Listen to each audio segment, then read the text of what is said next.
And joining us now is Jill Stein. She's the Green Party presidential candidate for president, and she's here to talk about her candidacy and Bernie Sanders' endorsement of Hillary Clinton. Good morning, Jill. Good morning, Kimberly. Good to see you. Thank you, and thank you for joining us. And let's begin with that. Well, no, let's start with your candidacy. Why are you running for president, and what would you like to do in this race? I think we're in a historic moment. We've seen unprecedented crises really across every dimension of life. Jobs that are low wage and part-time. In fact, wages that are barely above poverty for the majority of workers.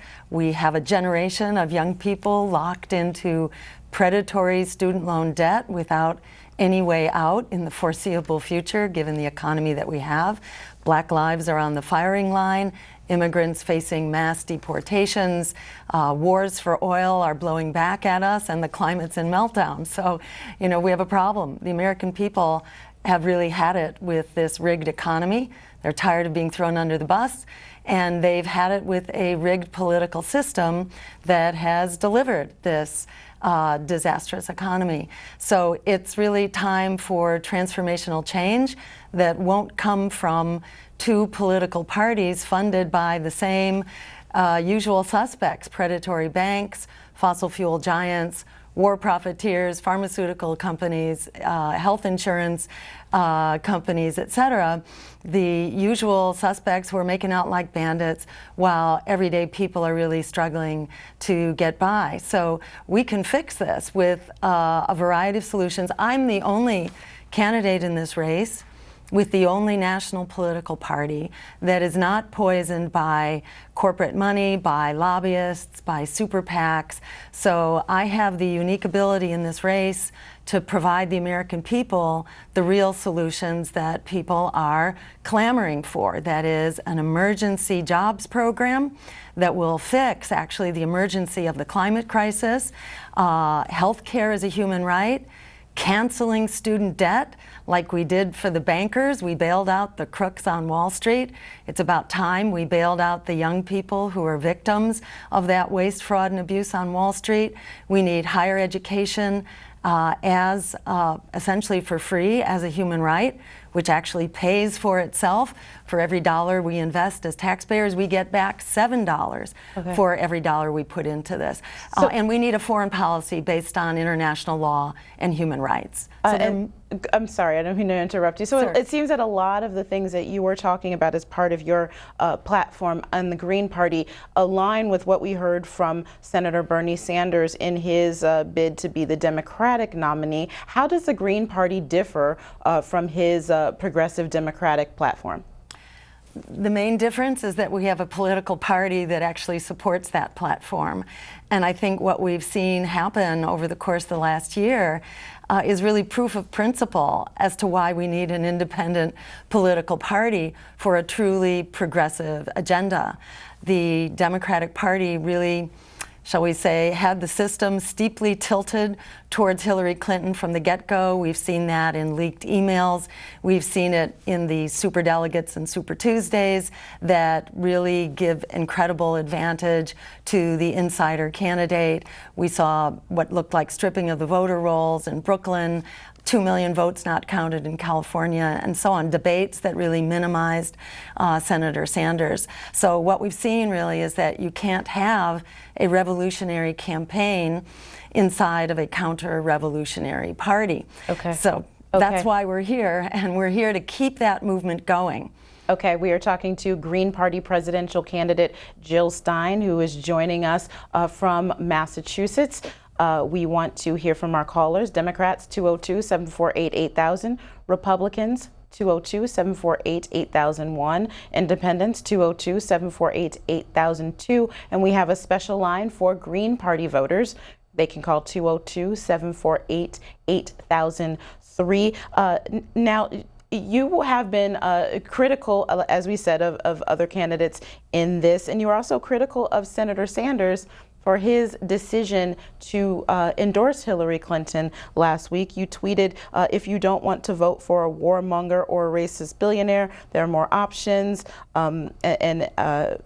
you had also tweeted previously, while Trump praises dictators, Hillary takes their money. Remind us again of Saudi Arabia's human rights record. Are you still upset that Senator Sanders endorsed Hillary Clinton, given your criticisms? Oh, absolutely not. I mean, this was completely expected. It's what he said from the very beginning. He's a man of his word, and he's been working with the Democratic Party and caucusing with them ever since he's been in Washington, D.C.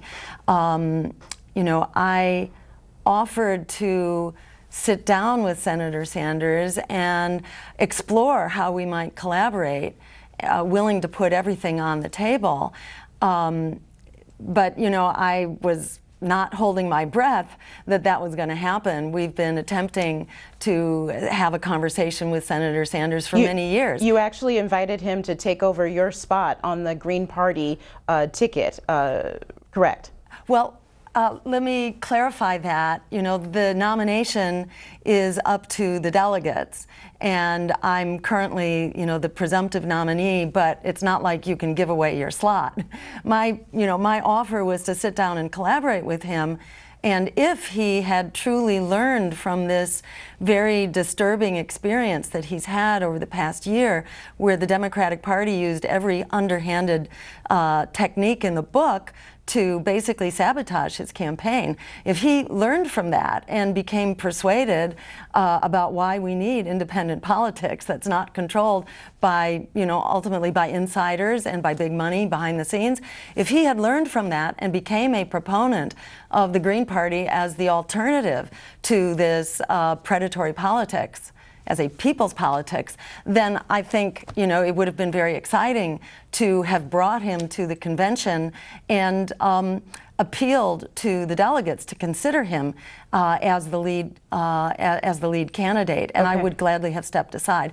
But that was all contingent on a whole bunch of hypotheticals, so it was never really a concrete possibility. And I'm not critical of Senator Sanders. I'm just very critical of the political system as it exists, which is throwing us over the cliff right now, and with which we have no future. So I think it's very important to be honest about what's happening and to speak to that as a human being. Okay, we have a lot of callers are waiting to talk to you. First, we have Kevin, who's calling in from Charlotte, North Carolina, on our independent line. Kevin, you are on with Jill Stein. Hey, Ms. Stein. Seen you just recently, and you've been very intriguing to see as a different choice. So definitely looking forward to your answers. And, you know, with, you know, all the bad choices that both Republican and Democratic parties kind of put out there, you have a real strong chance of winning if you really assert yourself enough, like, you know, calling the local TV channels and so on, doing online pieces, et cetera. So, but my questions are, what is your take on the Black Lives Matter movement? And do you see the difference on why they don't say all lives matter? And as a second question, just real quick, and because the question of strength is always placed in question for most women that try to run for a political office, how will you fight ISIS? Great. All right. Wonderful questions, Kevin. Thank you for tuning in and for asking those really important questions. So first on Black Lives Matter, yes, I support Black Lives Matter. We have a crisis of racial justice that we see, you know, all over the news, thanks to the efforts of Black Lives Matter, who've made this a matter of public attention, because, you know, I believe this is not a new crisis. This is really a continuation of a crisis that really began with the origins of this country, using essentially slave labor and integrating the criminal institution of slavery into our economy and our culture from the very beginning. You know, a catastrophic human rights violation from the get-go. And while we had the Emancipation Proclamation, slavery was rolled over then into lynchings, and then Jim Crow, and then segregation, and redlining of communities, and incredible economic discrimination in our schools as well, and housing, and then ultimately the war on drugs, which was a racist war on drugs and still is, mass incarceration, and then police violence. And what changed here is that we suddenly got, video cameras on our cell phones, and the curtain came up on this ongoing crisis of racial justice. I think it's very important, to fix this. I don't think we can address the devastating economic inequality in this country without addressing economic racism, and I don't think we can address the epidemic of violence that we have in this country without also coming to terms with this living legacy of the institution of slavery. I think we need a Truth and Reconciliation Commission so that we can address the many dimensions of ongoing white supremacy and extreme racial discrimination. As far as the term Black Lives Matter, yes, we need to note specifically Black Lives Matter, period, full stop, because we have a culture and centuries of experience that basically say white lives matter and black lives do not. So it's very important to give that issue the attention it deserves. And on that second point with terror, given what we saw happen in France yesterday, what is your platform in terms of fighting terrorists? Great. So, I'll just say we have yet to understand fully what went on yesterday. It has, many of the trademarks of a terrorist event, but whether this was an extremely deranged and violent individual who, had his own agenda, whether he was self-identifying with ISIS, we don't yet know exactly the facts of the matter, but there is no doubt that this is related to the ongoing crisis of violence, of politically charged violence, and its global dimensions, that is, related to these wars and the so-called war on terror. I think this illustrates again that we need a bigger solution here. And, this happened in the midst of the state of emergency. So it's an indicator how, the state of emergency and surveillance and security measures by themselves are not the solution. We really have to address the driving forces here. And we know that ISIS itself is an outgrowth of these wars that go back many cycles, ultimately back to 9/11 and the beginning of this war on terror. But it's acknowledged that these wars are not working, and in fact, with each cycle, the terror becomes worse. So it's very important that I think, number one, we need a weapons embargo to the Middle East. The U.S. is basically applying a flamethrower by arming all sides and all combatants. We and our allies have actually been sponsors of terrorist organizations. You can go back to the Mujahideen in Afghanistan, which is where the whole so-called jihadi terror movement was started as essentially a U.S. and Saudi strategy for dealing with the Soviet Union. So very bad blood in here, going back all the way. Repeating the cycle of violence with more bombing and bullets doesn't fix it. We need to create a weapons embargo. We need to stop funding that our allies in particular are providing. We cannot simultaneously fight terrorism while we or our allies are funding terrorism, arming terrorism, and training terrorism. We need to get to the bottom of this and address the underlying injustices and inequities. All right, we have a lot of folks waiting to talk to you. Up next, we have Gus, who's calling in from Midlothian, Virginia, on our Democratic line. Good morning, Gus. Good morning. Dr. Stein, it's an absolute pleasure to actually see you live on television and hear you. It's one of the first times that I've been able to even see what you look like.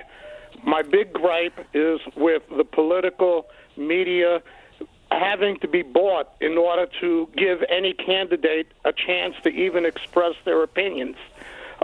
It is just absolutely unfortunate. There's nothing in the Constitution that says that we are a two-party system and that all other parties need to be excluded. It's just a pleasure to see you. I am so very taken by the idea that you cannot possibly, you're going to waste your vote by voting for someone other than the two clowns that we have running for the two parties. Gus, do you have a specific question for Dr. Stein? Yes, I do. Okay. My question is, do you see any way that any of this can be rectified so that parties like the Green Party and the Congressional Party and other parties might be able to get a little bit more media attention so that they can possibly express what their platform is? Thank you. I'm going to hang up. Thank you, Gus. Really critical, pivotal issue. I couldn't agree with you more. Fortunately, there's a really simple solution. The public actually owns the airwaves. We own the public airwaves.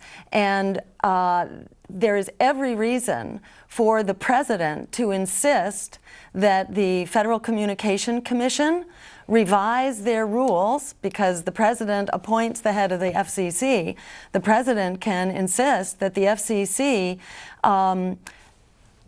change the rules so that the American public actually has access to the airwaves that we own. So that means for issues of great public importance, like a presidential election and other elections for that matter, that candidates who are qualified to be on the ballot have a right to be heard by the public. And that airtime should be provided for free, without discrimination, without bias, to any ballot qualified candidate at the time of an election. Okay. This is simple. This is a no-brainer, and it should be done. And this is the kind of solutions that I will bring to this, to our very difficult situation. It's not rocket science how to fix this. It's about asserting our right to real democracy. Okay, up next we have Larry. Larry is calling in on our Green Party line from Charleston, South Carolina. Good morning, Larry. Good morning. Dr. Jill Stein, it is a pleasure to see another party candidate, and it is unfortunate that we did not get to see you during the debates, and I think that as being a veteran, that's very appalling that we don't have a better system in place so that the voters could actually see what is available to us, rather than, like the previous gentleman said, only two persons who are not clearly candidates. They're just jokers in a sense. But in regards to the situations going on in America, how would you prioritize the situations such as the Black Lives Matter, as opposed to whether or not a male can use a female's bathroom? And how would you work out the persons who are the product of ISIS, disenfranchising people from their cities and towns? How would you work that situation? Would you bring more persons to the U.S.? How would we resolve these people fleeing from these crisis situations? Larry, let's let Dr. Stein answer. Great. Okay. A lot of important questions there. I'll try to address them briefly. Personally, I don't think these issues compete with each other. Where there are issues of fundamental justice, they can all be addressed.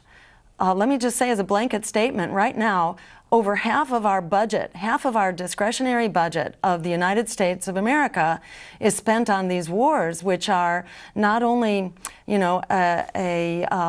making us bankrupt, but they're also putting, soldiers, U.S. servicemen and women, and people like you who've been veterans in harm's way without due justice and without good purpose. So, we've been squandering, it's estimated, $6 trillion since the trade towers in 2001, $6 trillion on these wars for oil, which are not making us safer, they're making us less safe.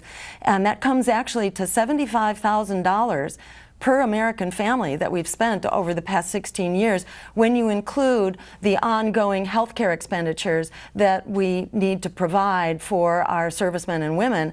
And there have been, tens of thousands who've been injured or killed in these wars that are only making us more dangerous. So as a blanket statement, instead of bankrupting ourselves morally, spiritually, and financially on these wars for oil, we need to put those dollars into true security here at home. We need to use use international law and human rights and diplomacy as the basis for our international foreign policy. And if we do that, we have all the money. We don't have to choose between, say, Black Lives Matter and housing or health care. And on the issue of bathrooms, you know, people are their gender identity, and we know that for all kinds of scientific and you know, human studies, that for various reasons people develop different sorts of gender identity, and they should have the right to use a bathroom based on their gender identity. Okay. There's been no demonstrated risk to anybody else by having trans people use the bathroom of the gender that they currently identify with. And for immigration, maybe we can come back to that on another question, but I'll just say the most important thing we can do to address this immigration crisis is to stop the things that are creating it in the first place, like these very unjust wars, like economically dominating other countries, as through NAFTA, for example, that put 1 million farmers out of business south of our border by ending these predatory economic and military policies. We can stabilize people and allow people to flourish in the countries of their home and of their origin. Okay, we are talking with Jill Stein, the Green Party candidate for president. She's also been a Green Party candidate for several other offices in Massachusetts, including Secretary of State and State Representative, and also a physician. Up next, we have Ed. Ed's calling in from Sierra Vista, Arizona, on our Democratic line. Good morning, Ed. Good morning. Dr. Stein, I have a few comments or questions that are quick.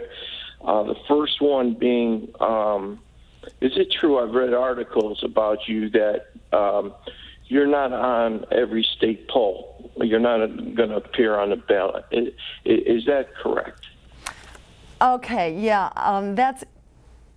we are in the process of getting on the ballot because the system tries to keep out political opposition. So 6 months ago, we were on the ballot for about 60% of voters in about 20 or 21 states. That number is now up into the 30s, I believe, and growing. We expect to be on the ballot in just about every single state.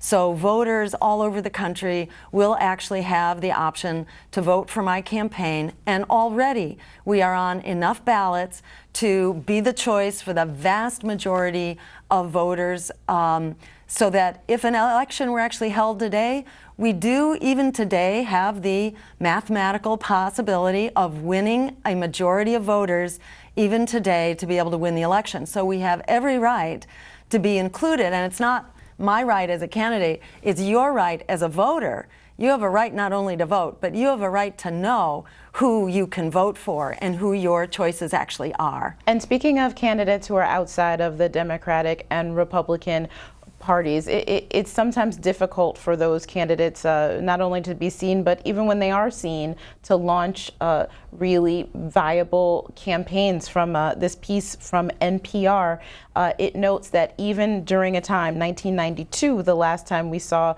any sort of successful non-Democratic or Republican candidate, Ross Perot, at that time, the Pew Research Center showed that voters were disappointed in their candidate choices, as they appear to be this year, yet perhaps even more so than voters are today. That helped open the door to the most successful third-party candidate by popular vote in more than 100 years, Ross Perot. Yet Ross Perot won less than 20% of the popular vote and none of the electoral vote. Why is it so tough? We have a system that is routinely and systematically and pervasively suppresses opposition voices. But I think we're at a very different moment in history right now. You know, we have an entire generation of young people who've really been locked out of the economy, who are struggling to pay their student loan debt, and who don't have the jobs that they need, who don't have a place to live. The birth rate is plummeting. You know, this is signs of a society in crisis with a generation in crisis. And let me just say that that generation alone has the ability to come out and dominate this election and transform it. if you include all the people who are in debt, it's not only that generation, it's older people too, into middle age, who can't pay this debt. And as people learn that I am the one candidate who will do for young people what the powers that be already did for Wall Street, they bailed out the crooks on Wall Street who crashed the economy. It's about time we extend that to the young people who are trapped, who are held hostage by this economy and by that predatory student loan debt. As people hear about that, they begin to mobilize. That's how we've been coming up in the polls, because the mainstream media has been locking us out. In the same way they try to lock out political opposition in getting on the ballot, they lock out coverage. So the system is very biased against us, but we have enormous potential power in this race. If that word gets out, 42 million people, the number who are locked in debt, who have nowhere to go except into my campaign if they want to have a future, that number is actually a winning portion of the vote in a three-way race. Okay. It is a winning plurality. So it's important for people to know we're not just talking about, so-called splitting the vote. We're talking about flipping the vote so that those who are underdogs, who are really locked out of a future, can become among the top dogs. From underdog to top dog, we need an economy that's working for everyone. And my campaign in this election provides the ability to do that. Okay, up next we have Don. Don's calling in from Pittsburgh, Kansas on our independent line. Good morning, Don. Good morning. It's really an honor to speak with you, Dr. Stein. Likewise, thank you. I think you're a very brave person. The core of my question is, do you really think that reform of capitalism, and we're dominated by finance capitalism now, is possible? I fear that the forces of reaction and of power there will resist this in every way. Just becoming president doesn't mean you take over the state. That's right. John Kennedy tried to do it. He was the last person who tried to bring sort of a renewal of the New Deal, and he was dealt with pretty severely. Thank you. I agree with you. This is not an easy fight. And it's not, it's not just me as a candidate or Bernie Sanders to the extent he was trying to do this. It's not just our fight, this is the fight of the American people. And we finally have a majority, a clear-cut majority, who are struggling in this current rigged economic system that puts corporate capitalism ahead of people, that puts profits ahead of people, ahead of the planet and our survival as a planet, and ahead of peace and our ability to survive this nuclear arms race that has been revived not only by Barack Obama but Bill Clinton, who took us out of the nuclear disarmament talk. So we are living in very dangerous times, and from my point of view, the biggest danger of all would be to allow this madness to continue, because there's no doubt where we are going. It's very important that we stand up and resist, and not only resist, that we transform. We do have another way forward. I have no doubt that we have the numbers of people that it takes to turn this around. And if we had a president who is actually an organizer-in-chief and not just a commander-in-chief, but who could help mobilize and support the American people in our struggle for a new economy and a new society based on principles of cooperation and human rights rather than on principles of predatory exploitation and cutthroat capitalism. We can make a profound transition right now that's not just, in our interests in an academic way. I think our lives really depend on transforming this system, and this is something we have the power to do, and we're going to make that happen. Yesterday, Cornel West, the activist, endorsed you. He formally supported Bernie Sanders, but he wrote in the Guardian newspaper in an op-ed, he says, "I am with her, the only progressive woman in the race, because we've got to get beyond this lockjaw situation," added West, who's a member of the Democratic National Committee's Platform Drafting Committee. What would you like to see him do on, well, you can speak about that endorsement, and what would you like to see him do as a member of this committee? As a member of you mean of the platform of committee? The platform drafting committee for the DNC. Yes, well, I know he's fighting as hard as he can, and ultimately he abstained from a vote on at least some of the platform positions because he felt like it wasn't working, and that the platform committee was not willing to take really critical positions.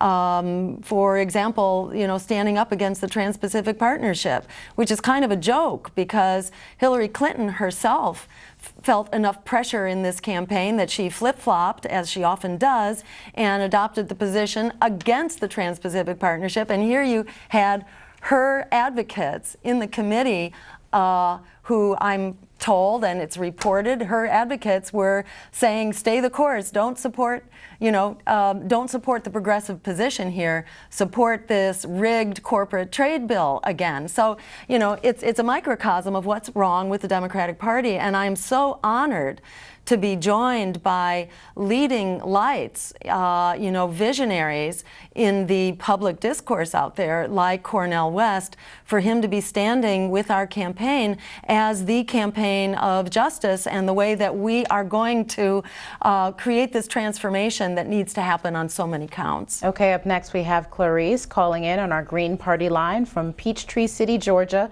Clarice, you're on with Dr. Jill Stein. Hi, Dr. Stein. I actually did call in on the Democratic line. This is what I want to say. I am in agreement with almost everything you say. However, I would also say that Hillary and Bernie probably agree with a lot of what you have to say. I'm just dismayed by your timing.